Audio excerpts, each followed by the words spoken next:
गणमान्य निर्णायक मंडली, मेरे से बुजुर्ग एवं हम उम्र साथियों, आप सभी का मैं हार्दिक अभिनंदन करता हूं।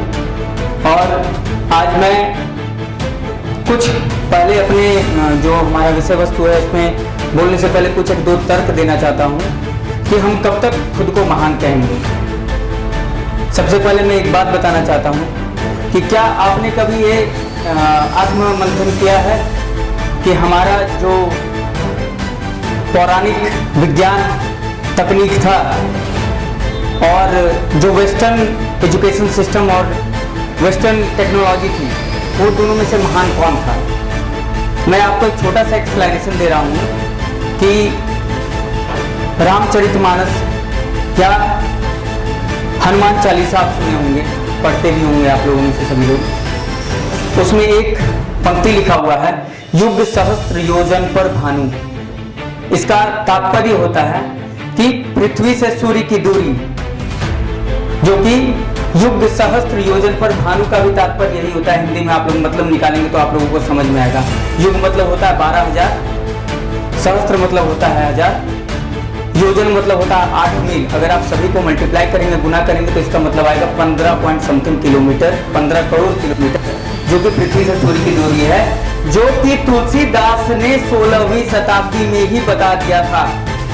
और जो वेस्टर्न साइंटिस्ट लोग हैं वो 19वीं शताब्दी में इस चीज की कल्पना करते हुए उस चीज को साबित कर पाए। यानी कि हमारे देश के एक छोटे से ऋषि जिन्होंने 16वीं शताब्दी में बता दिया कि पृथ्वी से सूर्य की दूरी क्या है। चलिए एक और तर्क मैं आप लोगों को देना चाहूंगा कि आज हम लोग जो अंग्रेजी कैलेंडर जो हम लोग उपयोग में लाते हैं, वो कैलेंडर और एक विक्रम संवत को याद कीजिए। विक्रम संवत के अनुसार अभी 2078 वर्ष पूरे हो चुके हैं और अंग्रेजी कैलेंडर के हिसाब से हम अभी वर्ष 2021 में जी रहे हैं। तो आप इससे भी एक छोटा सा निष्कर्ष निकाल सकते हैं कि हमारा जो खगोलविद था वो वेस्टर्न कल्चर से 70 वर्ष आगे रहा है, जो कि पृथ्वी के सापेक्ष अन्य खगोलीय पिंडों का जो घूर्णन होता है उसको मापते हुए हमारा ये कैलेंडर का निर्माण हुआ।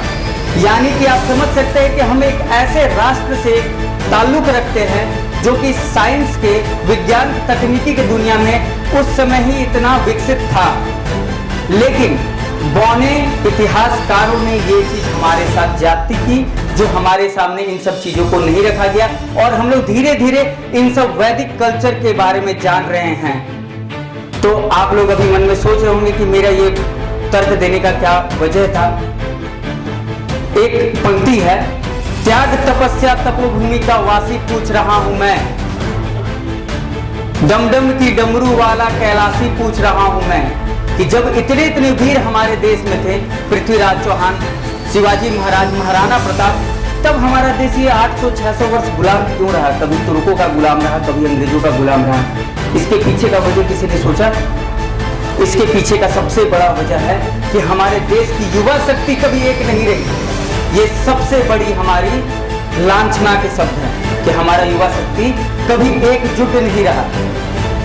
मैं आप लोगों को आज के तिथि में लाना चाहूंगा कि सन 1950 के दशक में कोई लिया गया निर्णय किसी व्यक्ति का, डॉक्टर श्यामा प्रसाद मुखर्जी, जिन्होंने अपने प्राणों की आहुति दे दी, उनका हत्या हुआ या उनका प्राकृतिक मौत हुआ, ये तो एक संशय का विषय है।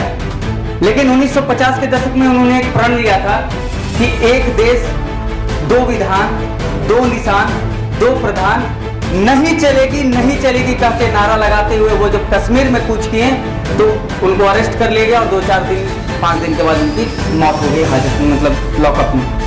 तो एक 70 वर्षों का निर्णय लिया गया, संकल्प लिया, जो कि 2019 में पूरा हुआ। कितनी बड़ी लड़ाई थी ये, और ये क्यों हो पाया? इसके पीछे का कारण कि हम लोग ये लड़ाई 70 वर्षों से लड़ रहे थे और धीरे धीरे लोगों में जागरूकता, पॉलिटिकल अवेयरनेस आई और हम युवा एकजुट होकर के सारे लोग प्रयास करके एक ऐसे सरकार को अपने कुर्सी पे बिठाया जो कि उस महत्वाकांक्षा को पूर्ण किया। सबसे बड़ी बात है कि राष्ट्रभक्ति क्या है। पहले हम लोगों को ये छोटी सी पद्धति में नहीं, छोटी, ये बहुत बड़ा एक तर्क है जिसका छोटे छोटे शब्दार्थों में हम लोग एक्सप्लेन नहीं कर सकते हैं। राष्ट्रभक्ति क्या है? राष्ट्रभक्ति देखिए, राष्ट्रहित ये स्वार्थ में कभी निहित नहीं हो सकती है। अगर हम अपने कर्मों को ईमानदारी पूर्वक करें, एक किसान जो ईमानदारी से, जो बिना किसी मौसम के परवाह किए बगैर दिन रात मेहनत करके फसल उपजाता है और पूरे देश के लिए उपजाता है, वो एक सच्चा राष्ट्रभक्त है। उसी प्रकार एक मजदूर जो कि अपना दिन धूप बरसात हर एक समय को झेलते हुए दिन रात मेहनत करके 8 घंटे मेहनत करके अपना प्रोडक्शन देता है, अपना शारीरिक श्रम देता है, वो भी एक सच्चा देशभक्त है।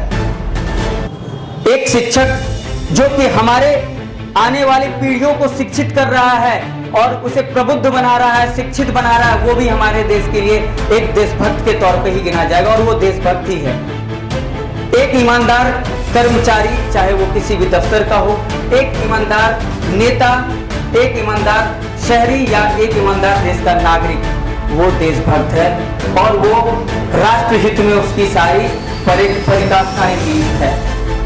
सबसे बड़ी बात है कि हम अगर देशभक्त, हम अपने राष्ट्र के निर्माण की दिशा में अगर कदम रखते हैं तो हम सबसे पहले अपने समाज के उत्थान के बारे में सोचें। और हमारा समाज का उत्थान कब होगा? जब हम सारे इस प्रकार के अवेयरनेस जो भी हमारे हित के लिए हो, वो सब सारे लोगों तक पहुंचाएं। जब लोग शिक्षित होंगे तभी हम एक अच्छे समाज की कल्पना कर सकते हैं। और जो रही बात हमारे खून के अंदर जो एक प्रतिभा है, उस प्रतिभा को कोई छीन नहीं सकता है, जो कि हम लोगों ने हजारों वर्ष पहले साबित कर दिया है। इसलिए मैं आपको एक बात और बताऊंगा कि आप लोगों के घर में जिनके यहाँ पूजा पद्धति होती होगी, सत्यनारायण भगवान की पूजा होती है, आप लोग देखते होंगे एक मंत्र, संकल्प के समय एक मंत्रोच्चारण किया जाता है कि जम्बूदीपे आर्यावर्ते भारत खंडे, और ये वैदिक मंत्र है जिसका निर्माण 5000 वर्ष पहले हो चुका है। ये जम्बूद्वीप का मतलब क्या होता है? आज हम लोग एशिया महादेश कहते हैं, ये वही जम्बूद्वीप है। आर्यावर्त क्या है? हिमालय से लेकर के समुद्र तक के बीच का जो भूभाग है वो आर्यावर्त और भारत खंड कहलाता है। शायद इसके बारे में लोगों को उतनी जानकारी नहीं है। तो हमारा इतना स्वर्णिम और पौराणिक इतिहास रहा है, लेकिन आज हम युवाओं को की सबसे बड़ी पहलू वाली आवश्यकता रह गई है कि हम लोगों को एकजुट होना होगा और देश के एक ऐसे स्वर्णिम इतिहास को रचना होगा और एक ऐसे भविष्य को रचना होगा जिसकी हम लोग कल्पना करते हैं, जिससे हम विश्वगुरु बन सकते हैं। और इन्हीं सब बातों से मैं अपने शब्दों को विराम देता हूं। आप सबों का बहुत बहुत धन्यवाद।